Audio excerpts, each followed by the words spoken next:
J'arrive plus à me rappeler où sont mes clés. Est-ce que je l'ai déjà entendu cet épisode? Qu'est-ce que j'étais en train de vous dire déjà? J'ai loupé mon rendez-vous. Ah, mes clés, elles sont ici. Oh là là, je suis complètement en retard pour commencer l'épisode.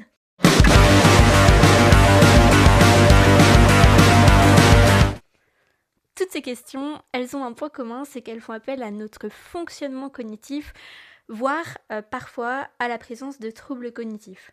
Vous êtes sur la chaîne Zephyrcog, je suis neuropsychologue et ici, on va parler de fonctionnement cérébral, de troubles cognitifs et de leur implication dans l'emploi. Déjà, est-ce que vous savez ce que c'est un neuropsychologue? Je veux bien que vous me donniez la réponse en commentaire, parce qu'à chaque fois que j'annonce le nom de mon métier, il s'ensuit un silence, et je ne sais jamais si les gens savent de quoi il s'agit, mais qu'ils n'ont pas de commentaires particuliers à faire, ou s'ils ne savent pas. Donc un neuropsychologue, c'est un psychologue, et que notre formation est spécialisée en neuropsychologie, c'est-à-dire le fonctionnement cérébral et le fonctionnement cognitif. Par fonctionnement cognitif, ce qu'on veut dire, c'est la mémoire, donc la capacité à se souvenir des choses anciennes, des choses récentes, la concentration, soit la possibilité de se concentrer sur un élément en particulier, ou alors de faire deux choses en même temps, ou encore de rester concentré longtemps, ainsi que les fonctions exécutives, qui sont les capacités d'organisation et d'adaptation qui permettent d'atteindre un but. Il y a aussi de nombreuses autres fonctions cognitives, mais elles sont moins souvent perturbées, donc on en parlera moins dans cet épisode, mais aussi sur cette chaîne.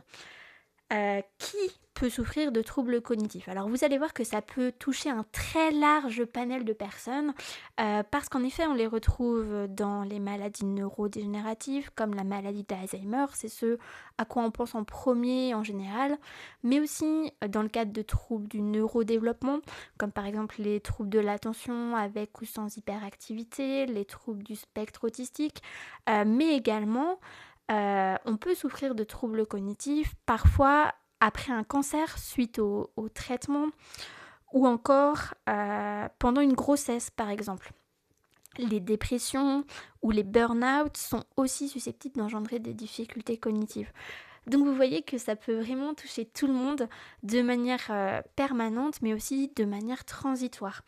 Et comme vous vous en doutez, ces troubles cognitifs peuvent avoir un fort impact dans le cadre de nos emplois.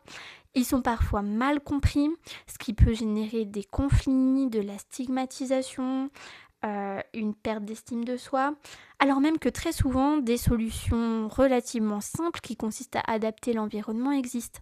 Par exemple, si une personne souffre de TDAH et est particulièrement distractible, c'est-à-dire qu'elle est distraite par l'ensemble des éléments de l'environnement, autre que son travail, donc elle est distraite par les mouches qui volent, par les voitures qui passent dans la rue.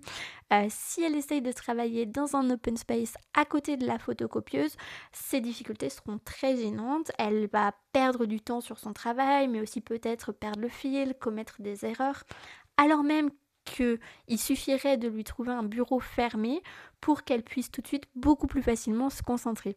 De très nombreux exemples existent et c'est de ces différentes conditions et ces différentes solutions dont nous allons parler sur cette chaîne. Si le sujet vous intéresse ou si vous souhaitez traiter de questions en particulier, n'hésitez pas à mettre des commentaires pour m'orienter. J'ai aussi de nombreux épisodes déjà présents en réserve, donc n'hésitez surtout pas à vous abonner pour ne rien rater. À très bientôt!